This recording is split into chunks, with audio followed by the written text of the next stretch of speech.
일어나셔서 하나님 말씀 구약 창세기 2장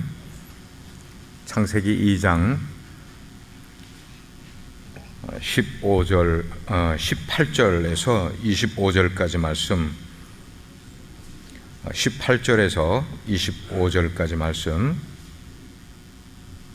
한 절씩 교독하겠습니다. 18절. 여호와 하나님이 이르시되 사람이 혼자 사는 것이 좋지 아니하니 내가 그를 위하여 돕는 배필을 지으리라 하시니라.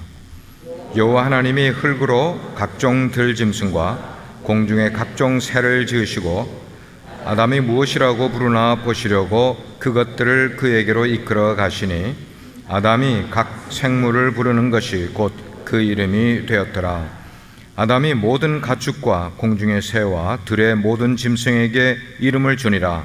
아담이 돕는 배필이 없으므로 여호와 하나님이 아담을 깊이 잠들게 하시니 잠들매 그가 그 갈빗대 하나를 취하고 살로 대신 채우시고 여호와 하나님이 아담에게서 취하신 그 갈빗대로 여자를 만드시고 그를 아담에게로 이끌어 오시니 아담이 이르되 이는 내 뼈 중에 뼈요 살 중에 살이라. 이것을 남자에게서 취하였은즉 여자라 부르리라 하니라. 이러므로 남자가 부모를 떠나 그의 아내와 합하여 둘이 한 몸을 이룰지로다. 아담과 그의 아내 두 사람이 벌거벗었으나 부끄러워하지 아니하니라. 아멘. 작성하시겠습니다.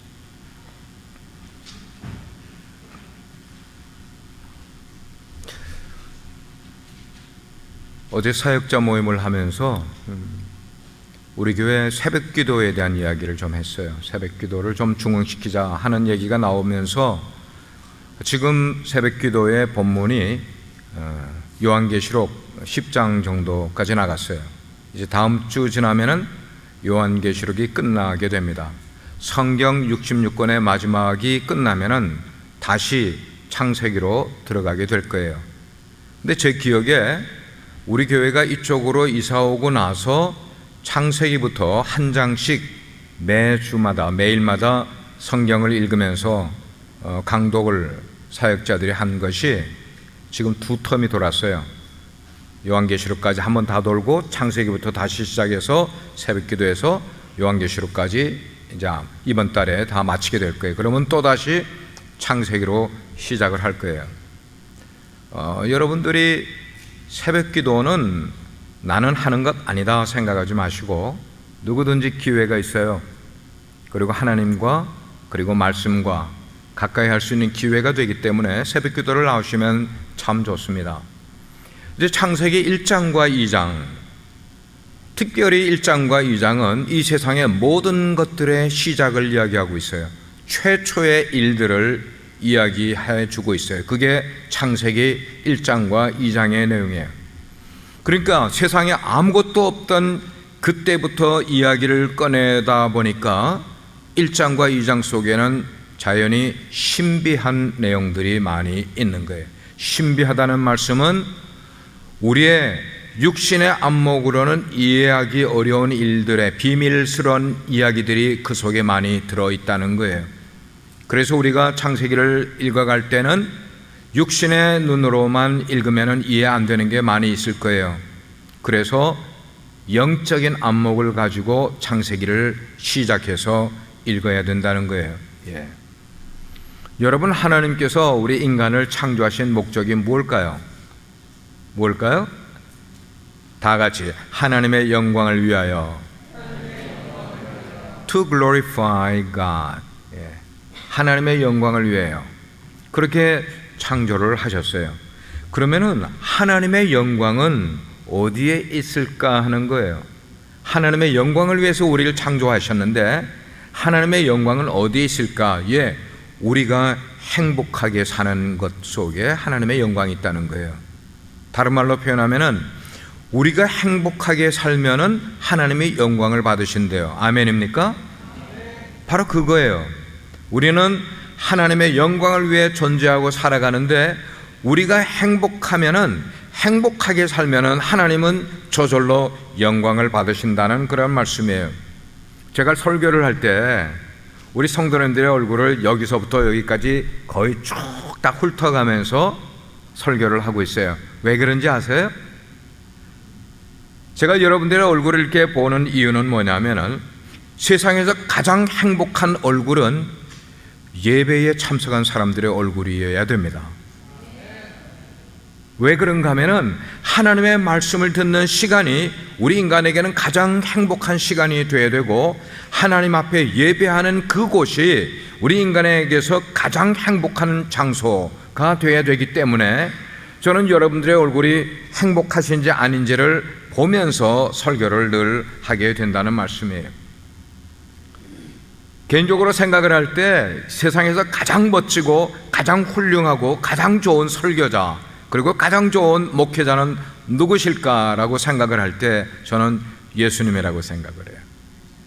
예수님은 가는 곳마다 예수님이 어느 집에 들어가시면은 그 집안의 사람들이 막 물밀처럼 밀려 들어와서 사람들이 예수님 앞으로 나아갈 수 없을 만큼 사람들이 몰려들고, 예수님이 광야 풀이 있는 그런 곳에서 설교를 하시면은 10,000명, 20,000명의 사람들이 구름대와 같이 어디서 몰려왔는지 몰려와서 예수님의 설교를 듣는데, 예수님의 설교를 들을 때 예수님은 그 청중들을 웃기고 울리고 마음대로 하시는 분이 바로 예수님이셨단 말씀이에요. 그 특별히 예수님의 설교를 들으면서 많은 사람들이 은혜를 받고 눈물을 줄줄 흘리면서 설교를 듣는 그런 광경들을 성경을 통해 제가 이렇게 임프레션을 그렇게 받게 되는 거예요. 그래서 저의 마음 가운데도 그런 생각을 해요. 내가 설교를 하면서 우리 성도들을 좀 많이 울리면 좋겠다, 은혜를 끼쳐서 울리면 좋겠다. 그런데 그게 마음대로 안 돼요. 나는 울리고 싶은데, 울려드리고 싶은데 안 우신단 말이에요. 이게 쉬운 게 아니에요. 여러분이 안 우시니까 제가 설교하다가 대신 울잖아요. 예. 우리 사람이라는 게 존재가 속에 어려움이 많이 있고 힘들고, 그런데도 울지 않고 그냥 지내면요, 이게 해소가 안 돼요. 울지 않으면. 그런데 우리 속에 정말 힘들고 어려운 일이 있을 때에, 슬프고 안타까운 일이 있을 때에 한바탕 울고 나면은 우리의 마음이 얼마나 부드러워지는지 몰라요. 순화가 되는 거예요. 순화. 예. 그래서 여성도들이 이제 연속극을 보시면서 때로는 그 연속극에 덧치게 돼서 눈물을 줄줄, 설교 들으면서는 안 우시는 분들도 연속극 보면서 눈물을 줄줄 흘리시는데, 옅은 눈물을 흘리면 순화작용이 일어나는 거예요. 마음이 부드러워지는 거예요. 여러분의 행복은 언제부터 시작되었을까요? 우리 인간의 행복은 언제부터 시작되었을까? 예, 창조 때부터 우리의 행복은 시작됐어요. 그래서 에덴 동산, 우리 인간이 처음으로 살았던 그 주거지인 에덴 동산을 다른 말로 표현하면 행복 동산인 거예요. 행복한 세계. 그래서 우리 교회 가까운 곳에 행복한 교회라는 이름을 가진 교회도 있어요. 그래서 정말 이렇게 에덴 동산은 다른 말로 행복이 있는 그런 곳인데, 첫 인간인 아담이 하나님께서 그를 행복하게 만들어주기 위해서 에덴 동산을 창설을 하셨는데도 그곳에 살면서도 행복하지 않은 것 같아. 아담이 행복하지 않았던 것 같아요. 이유가 뭘까요? 성경은 18절 말씀해 보니까 그가 혼자 있으므로 행복하지 않았다는 거예요. 혼자 있으니까 아무리 외적으로 환경적으로 하나님이 완벽하게 고루고루 인간 생활에 필요한 모든 것들을 다 갖춰놔 주었어도 아담이 행복하지 않았대요. 여러분, 우리 이걸 알아야 됩니다. 우리는 돈을 많이 모으면은, 아니면 내 환경을 부자처럼 만들어 놓으면은 나는 그것 때문에 행복하리라고 잘못 생각하는 사람들이 세상에 많이 있는 것 같아요. 그런데 우리 인류의 조상인 아담을 위하여 하나님이 에덴 동산을 창설해 놓으셨는데도 그 에덴 동산에 혼자 있으니까 그가 행복하지 않았던 거예요. 행복은 우리의 환경에서 오는 게 아님을 알게 되는, 행복은 관계에서 오는 거예요. 관계. 자, 그 이야기를 지금 설명을 해 주고 있는 거예요. 그래서 하나님께서 행복하지 않은 것처럼 살고 있는 아담을 위해서 그를 행복하게 해주기 위해서 하루는 그를 깊이 잠들게 만드시고, 그리고는 그의 옆구리에서 갈비뼈를 하나 추출해내서 그것으로 하와를 만드셨다고 이야기를 성경이 말하고 있어요. 아담이 잠에서 깨어났습니다. 깜짝 놀랐어요. 자기 앞에 이제까지는 자기 인간 혼자 있는 줄 알았는데 어여쁜 여성이 앞에 서 있게 되니까 황홀하다 못해 혼미해지는 거예요. 남자들은 여자들 앞에서 혼미해질 때가 있어요. 그래서 혼미해지는 거야. 그래서 감탄사가 막 저절로 나오는 거야. 뭐라고 이야기를 했습니까? 그대는 나의 뼈 중에 뼈고 나의 살 중에 살이로다. 그대 없이는 나는 행복해질 수 없을 것 같아. 그대 때문에 나는 행복해. 이렇게 막 감탄사를 낱말을 하는 거예요. 그리고 나서, 그렇게 감탄을 하고 나서 아담이 어떻게 했을까 하는 것은 김태식 집사님에게 물어봐야겠어요. 그렇게 감탄사를 연발을 하고는 그 다음에 아담이 어떻게 했을 것 같아요? 프로포즈를, 한 사람밖에 없는데 프로포즈를 왜 해? 은정 집사가 앞에 나타났을 때 어떻게 했냐 말이에요. 어떻게 했냐. 아름다운 거, 그 아름다움을 다 보고 나서 자기 앞에 있는데 어떻게 하겠어요? 와락 껴안았겠죠. 와락 껴안았겠지. 성경에는 안 쓰여 있지만 그게 당연히 남자와 여자들이 만났을 때의 모습이라는 말이에요. 그래서 그 껴안는 그 순간 그곳이 뭐가 됐는가 하면 에덴이 된 거예요. 에덴이. 사랑하는 사람을 만나 그렇게 되니까 그 동산이 진짜 에덴이 돼버린 거야. 무슨 말인지 여러분들 이해를 하셔야 돼요. 혼자 있을 때는 하나님이 만들어주신 그곳이 에덴이 되지를 못했는데 하와를 만나고 나서 와라크를 끌어안는 그 순간 그곳이 바로 에덴이 된 거예요. 에덴, 그건 뭔가 하면 사랑하는 사람과 만난 곳, 그곳이 에덴이에요. 제가 중학교 때 부산에 저 뒤에 에덴 공원이라는 게 생겼어요. 그래서 우리가 고등학교 때인가 거기 이제 소풍도 간 적이 있었는데 왜 그때 에덴 공원이라고 했을까? 우리는 이제 성경을 공부를 했기 때문에 에덴이라는 단어를 아는데 세상 사람들 잘 모르지 않습니까? 에덴, 사랑하는 사람을 만나는 곳, 에덴인 거예요. 여러분, 성경은 참 묘해요. 그냥 읽어서 이해 안 되는 것도 깊이 그 속에 있는 의미를 깨닫고 보면 이해가 되는 내용이 있는데, 그게 뭐냐면은 성경은 아담과 하와의 이야기를 신약으로 와서 예수 그리스도와 교회와의 관계와 같은 것으로 설명을 하고 있는 거예요. 그러므로 여러분들이 창세기를 읽으면서 아담과 하와의 이야기를 남녀의 이야기로만 이해를 하면은 그건 잘못, 아주 샬로한 것만 이해한 거예요. 아담과 하와의 관계를 깊이 들어가게 되면은 신약에서 예수 그리스도와 교회와의 관계가 아담과 하와와의 관계를 설명하면서 이게 설명이 되어지게 되어 있기 때문이에요. 예수님은 언제부터 존재하신 분이세요? 창세부터 계셨던 분이 예수님이에요. 하나님이시란 말이에요.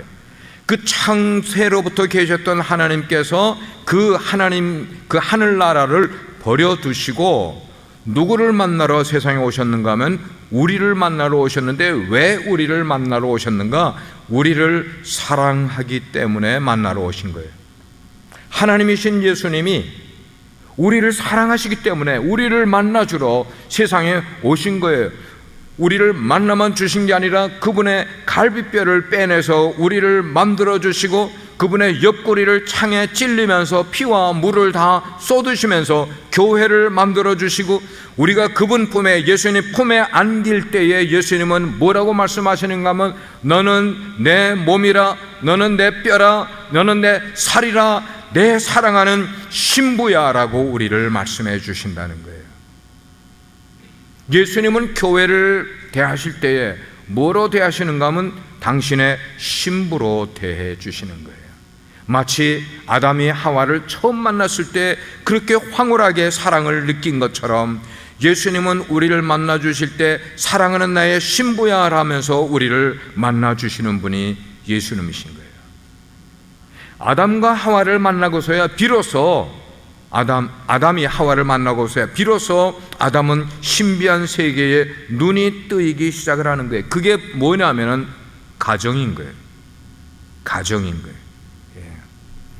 에덴이라는 곳은 어떤 특정한 장소, 예를 들어서 지금 지오그래피컬리 우리가 이야기를 한다면은 에덴은 티그리스 강과 유프라데스 강 사이에 있는 넓은 평원이 에덴이라는 이름을 가지고 있는 지역이 있어요. 광야가. 그 에덴 동산의 발현이 바로 그렇게 되어 있는데, 지금 여기서 의미적으로 이야기하는 에덴은 특정한 장소를 말하는 것이 아니에요. 그것은 예수님 품에 안겨 있는 신부들이 있는 곳, 그곳이 바로 에덴인 것임을 우리는 깨닫게 해요. 그 천국을 오늘 우리가 읽은 창세기 2장이 우리에게 설명해 주고 있으니까, 여러분이 이전에 창세기 2장을 읽으시면서 이런 내용들을 깨달으실 수 있었냐는 거예요. 여기에 신학이 들어가 있기 때문에. 잠깐 우리의 이야기를 신약으로 돌이켜서 사도 바울이 그 내용을 깨달은 거예요. 뭘 깨달았어요?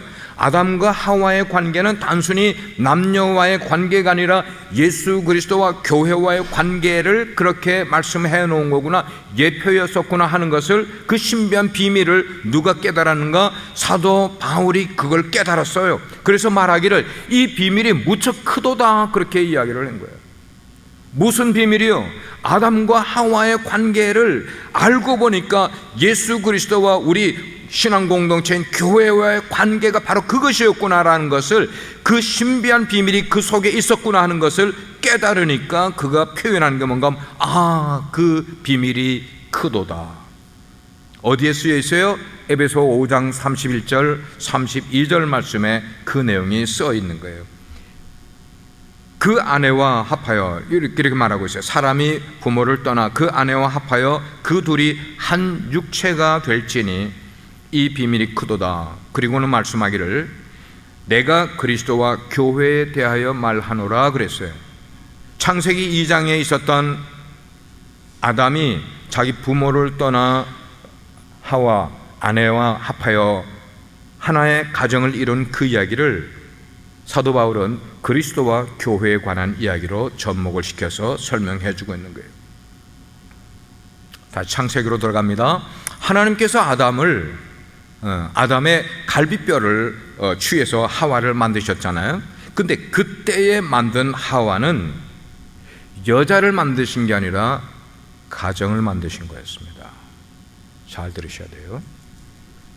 창세기 2장에 나오는, 그래서 아담이 깊이 잠들게 만들고 옆구리에서 갈빗대를 뽑아 여자를 만들어 아담 앞에 세운 것은 여자를 만든 게 아니라 가정을 만드신 거고, 여자를 만든 것은 창세기 1장 27절에 보면은 창조 6째 날에 하나님께서는 남자와 여자를 이미 만드시는 거예요.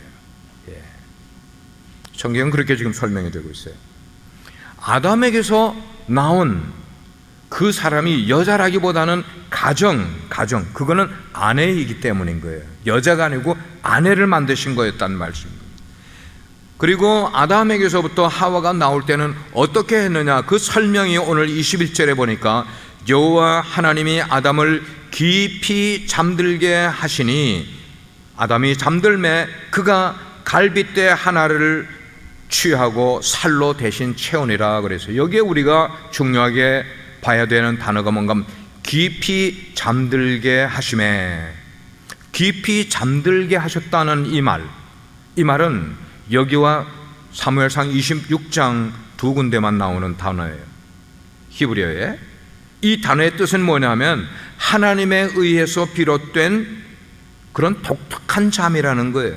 이 독특한 잠 뭐냐면은, 이 잠을 하나님이 허락하시면은 그는 의식이 다 없어져 버리는 거야. 아픈 것도 잊어버리고 누가 옆에서 움직이는 것도 다 잊어버리고 깊은 잠 속에 그야말로 들어가.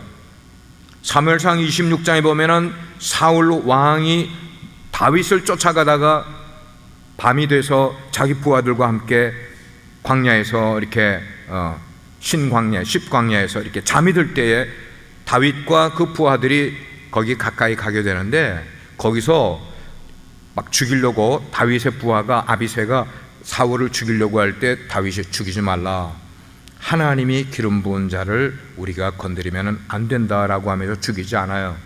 그럴 때 그 대신에 사울 왕이 쓰는 창과 물병만 가지고 오게 만들 때, 그렇게 다윗의 부하들이 움직이는데도 사울과 사울 왕의 부하들은 깜짝같이 잠에 빠졌는데, 그 순간이 쓰였던 단어가 지금 아담이 깊이 잠들었던 단어와 똑같은 단어가 지금 쓰인 것이에요. 아담은 지금 의식이 완전히 없어진 거예요. 우리말로 표현하면 죽은 거예요. 그런 상태에서 하와가 만들어져 나오게 된 거예요. 이 말은 뭐냐면은 남자가 죽어야 남편이 되는 거예요. 지난주에도 내가 잠깐 했어요. 여자가 죽어야 아내가 비로소 될 수 있는 거예요. 가정은 어떻게 만들어지느냐? 한 번 죽은 남자와 한 번 죽은 여자가 합하게 될 때, 자기는 죽어버리고 상대방을 위하여 배필의 역할을 할 때에 온전히 신비한 가정이 만들어지는 것을 성경은 우리에게 말씀을 해주고 있어요. 남녀가 그냥 만난다고 무조건 부부가 되는 것 아니라는 거예요.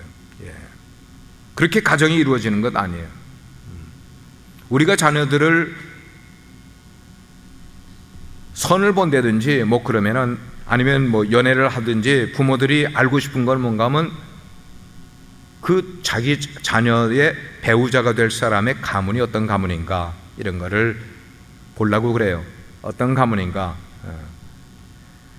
중요하긴 중요하죠. 가문을 보는 것도 중요해요. 그러나 가문만 보고 결혼을 하게 되면은 그 결혼한 부부는 될 수 있을지 모르지만 창세기가 우리에게 그려주고 있는 그런 신비한 가정은 될 수가 없는 거예요. 가문 보고 결혼하게 되면 영적인 눈이 띄어서 하나님이 원하시는 가정을 만들어 가야만 신비한 가정을 만들어 갈 수 있게 되는 거예요. 두 번째로 생각해 볼 것은 가정은 신비로운 곳이라는 거예요. 가정은 신비로운 곳이다. 여러분, 아담이 중요할까요? 하와가 더 중요할까요? 샤론 집사님. 그럴 것 같으니까 물어봤지, 그죠?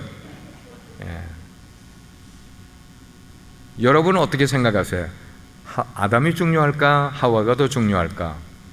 대답은 하와가 더 중요해요. 하와가. 하나님께서 아담을 흙으로 빚으셨어요. 흙으로 빚으신 다음에 그 코에 하나님의 영, 생기를 불어넣어서 그 흙덩어리가 생명이 살아있는 영의 존재가 된 거예요. 그게 인간이 된 거란 말이에요. 그리고 어느 날 아담을 잠들게 하신 다음에 하나님께서 그 아담의 옆구리에서 갈비뼈 하나를 떼내서 거기서 하와를 만드는데, 그 아담의 갈비뼈는 그냥 갈비뼈가 아니라 그 갈비뼈라는 것은, 뼈라는 것은 우리 생명의 본질이에요. 그래서 여러분, 우리가 죽으면은 시체를 땅속에 묻게 되면은 한 100년쯤 지나게 되면은 모든 것 다 사라지는데 뭐만 남습니까? 뼈만 남는 거예요. 뼈는 생명의 본질이기 때문인 거예요. 아담의 갈비뼈는 아담의 본질인 거예요. 그 아담의 본질을 빼내서 누구를 만들었어요? 하와를 하나님이 만드신 거예요. 하나님이 아담을 먼저 만드셨다고 해서 그 순서 때문에 남자가 여자보다 더 중요한 존재가 되는 것 아니에요. 이걸 다르게 이야기하면 하와를 만드시기 위해서 하나님은 아담을 재료로 쓰신 거예요. 이게 성경적인 대답인 거예요. 하와라는 존재를 만들기 위해서 아담을 먼저 만들어 놓고 그 재료를, 갈비뼈를 뽑아다가 하와를 만드셨다는 거예요. 그래서 남자보다 여자가 존재상 더 중요한 것이 성경적인 답변인 것이에요. 세상은 남자들이 중심이죠. 그러나 가정의 중심은 여자인 것을 우리는 알아야 돼요. 성경은 세상이 더 중요한지 가정이 더 중요한지에 대해서 분명히 이야기하고 있는데, 성경은 늘 가정을 위해서 기록된 책이지 세상을 위해서 기록된 책이 아님을 우리는 알아야 돼요. 그러면 뭐가 더 중요해요? 가정이 세상보다 더 중요하고 아내가 남편보다 더 중요한 것이에요.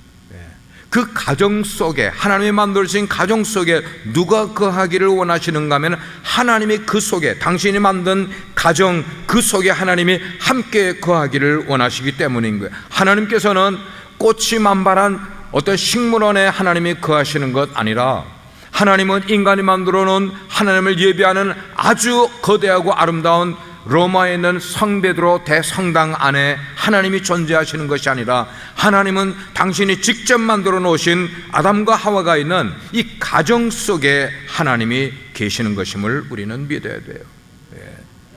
그러면 하나님은 왜 가정을 만드셨는가 하는 거예요. 왜 만드셨어요? 대답은 하나님이 함께 계시기 위해서 가정을 만들어 놓으신 거예요. 18절 말씀 보니까 그렇게 말씀하고 있어요. 사람이 혼자 사는 것이 좋지 아니하니 내가 그를 위하여 돕는 배필을 지으리라 하니라. 하나님 보시니까 에덴 동산 너무나 멋지고 완벽한 삶의 터전을 만들어 놓으셨는데, 거기다가 아담 혼자 떡 두니까 외로워하는 거야. 외로워. 하나님께서 그 모습을 보시면서 나도 외롭구나, 너만 외로운 게 아니라 너 혼자 있으니까 나도 외로워. 여러분, 우리가 인생에서 우리가 외로워하면은 하나님도 외로워하신다는 걸 알으셔야 돼요. 우리가 외롭게 살면 안 돼요. 하나님도 외로워하세요. 내가 외로워하면은. 그랬구나. 그게 바로 가정인 거예요. 가정. 여러분, 가정은 어떤 것이 가정인가?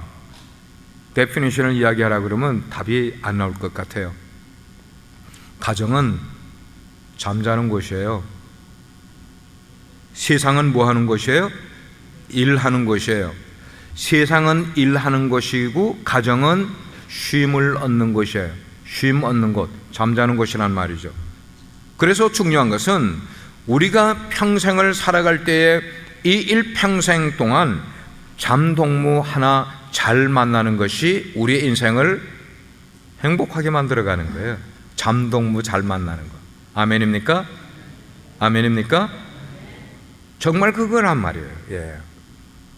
여러분께 또 물어볼게요. 여기 최준웅 집사님 계세요? 거기 계시구나. 왜 결혼하셨어요?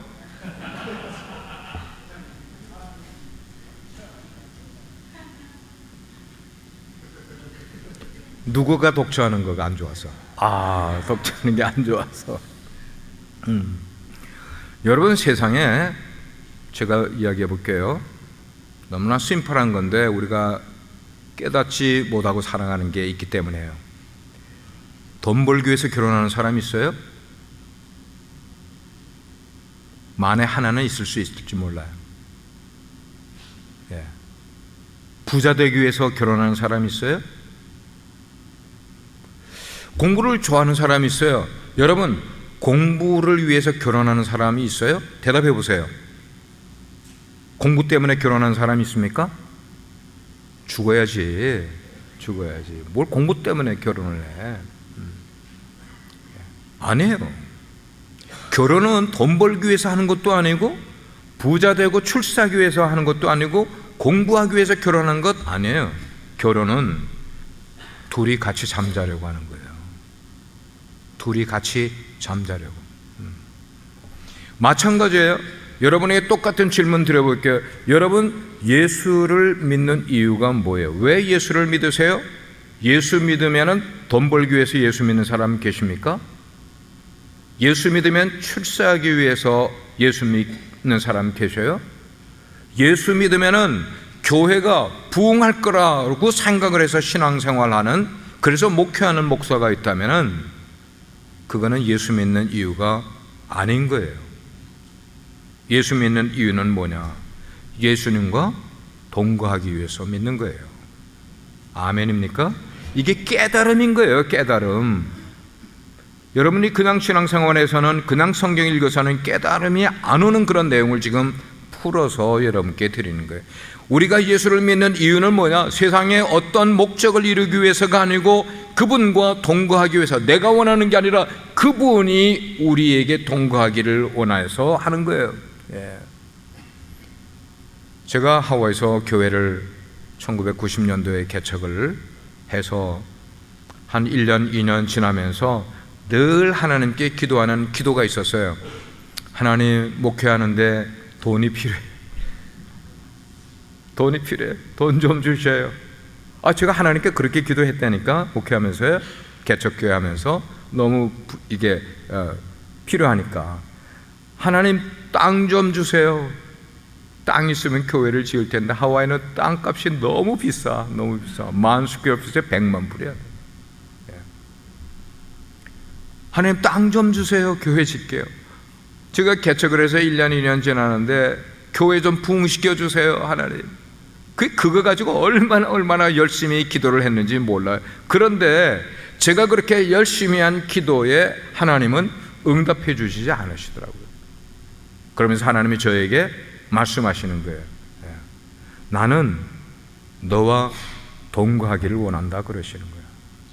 하나님은 제가 구하는 기도하고는 전혀 상관없이 나는 너와 동거하기를 원해. 그러면서 계속해서 말씀하시기를, 요셉 목사야, 네가 원하는 땅, 네가 원하는 돈, 네가 원하는 교회 부흥, 그 모든 것들이 다 내 안에 있거든. 내 안에 있기 때문에 나하고 동거하기만 하면은 네가 원하는 거 다 쓸 수 있는 거야. 다 할 수 있는 거야. 그런데 왜 너는 나와 동거하면은 있을 수 있는 그걸 찾지 못하고 왜 자꾸만 따로 가지겠다고 그러니? 나하고 동거하면은 교회도 생기고 땅도 생기고 돈도 생기고 다 있는데 너는 왜 자꾸만 따로 가지겠다고 나한테 그렇게 기도를 하니? 제가 그때 깨달았어요. 그래, 주님 맞아요. 주님 맞아요. 제가 그거를 모르니까, 그걸 깨달음이 없으니까 개척교회를 세워가느라고 그냥 몇 년 동안 잠도 제대로 자지 못하면서 성도들은 기도하지 않아도 나는 그냥 맨날 무릎 꿇고 주님께 그냥 그거 해달라고 기도를 한 직사하게 고생만 했잖아요.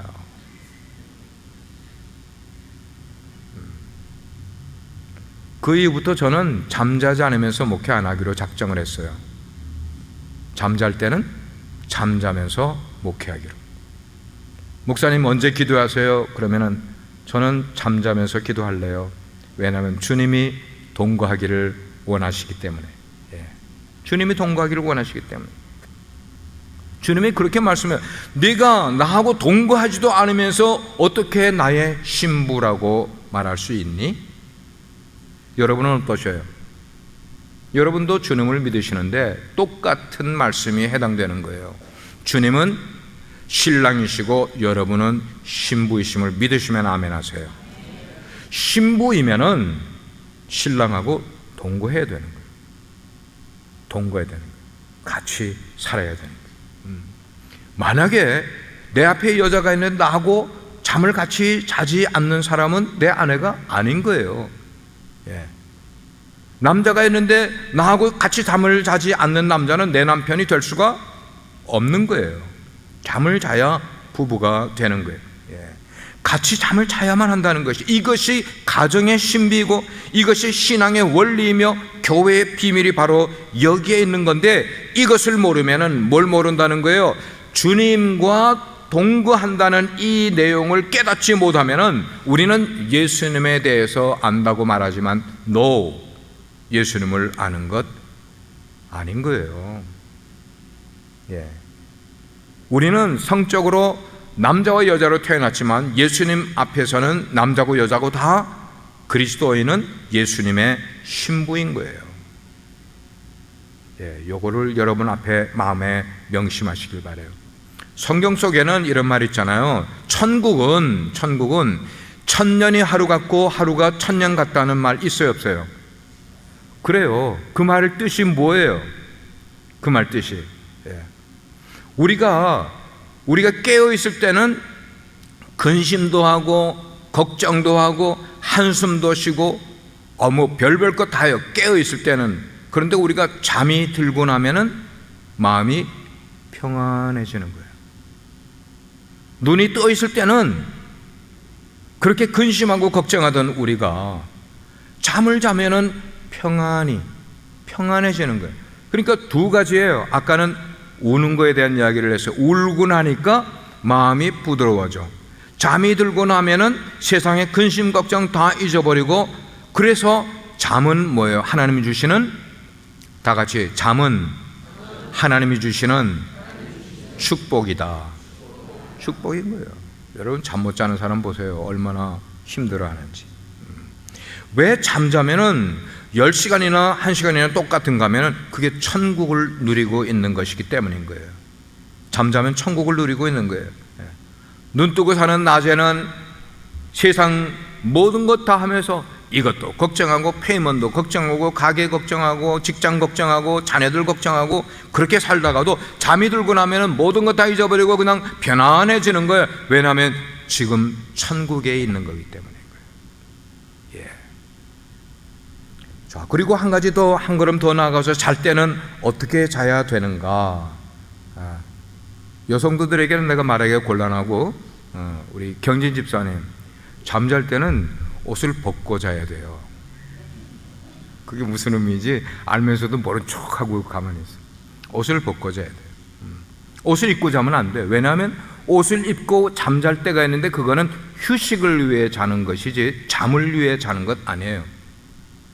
잠을 위해 잘 때는 옷을 벗고 자야 돼. 그래야 안식을 누리는 잠 속에 들어갈 수가 있게 되는 거예요. 우리가 예수님과 함께 예수님 품속에 자는 것, 그것이 안식이고, 이 안식이 계속되는 게 이게 뭔가 하면 영원인 거예요. 그런 안식을 계속 주님과 동거하는 것이 계속되는 것, 이게 우리가 말하는 영생, 영원이 거기서 나오는 거예요. 요한복음 17장 3절에 보게 되면은 성경이 말씀하기를 영생은 참 하나님이신 예수를 아는 것이다 그랬어요. 영생이 뭐냐? 참 하나님이신 그리스도를 아는 것이 영생이라고 이야기를 하고 있어요. 여기서 안다 하는 이 말, 제가 아침에 기도하면서 우리 사역자들에게 안다의 헬라어와 히브리어 알지? 여러분들 다 알지? 하고 내가 물어봤어요. 기노스코. 히브리어로는 야다. 여기 안다는 것은 성경에 이런 예가 있어요. 천사가 예수님의 육신의 어머니인 마리아에게 나타나 네가 이제 좀 있으면은 아기를 잉태하게 되리라고 이야기를 해요. 잉태한다는 게 뭐예요? 아기를 가지게 된다는 거예요. 그렇게 이야기를 하니까 마리아가 깜짝 놀란 거예요. 그러면서 천사의 이야기를, 제가 남자를 알지 못하는데 어떻게 아기를 가집니까? 할 때 알다라는 단어를 쓴 거예요. 알다라는 단어는 뭔가 하면 같이 잠잔다는 거예요. 동침한다는 거예요. 천사가 네게 아기가 있으리라 그러는데 마리아가 너무나 놀란 거야. 나는 남자하고 동침한 적이 없는데, 나는 남자를 알지 못하는데 어떻게 아기를 가질 수 있습니까? 그리스도를 아는 것, 그게 영생이라고 이야기하고, 그리스도를 아는 것 뭐예요? 그리스도와 동침하는 것, 그리스도와 동거하는 것, 이것이 영생을 얻는 길이라고 이야기를 하는 거예요. 그렇습니다. 함께 잠잘 수 있는 사람만이 사랑하는 사람이에요. 같이 잘 수 없는 사람은 사랑하는 사람이 아니게 되는 거죠. 같이 잠잘 수 없는 사람, 짝사랑하는 사람. 여러분, 예수님과 동거하는 것이 영생에 들어가는 길이라고 성경은 말씀을 하고 있어요.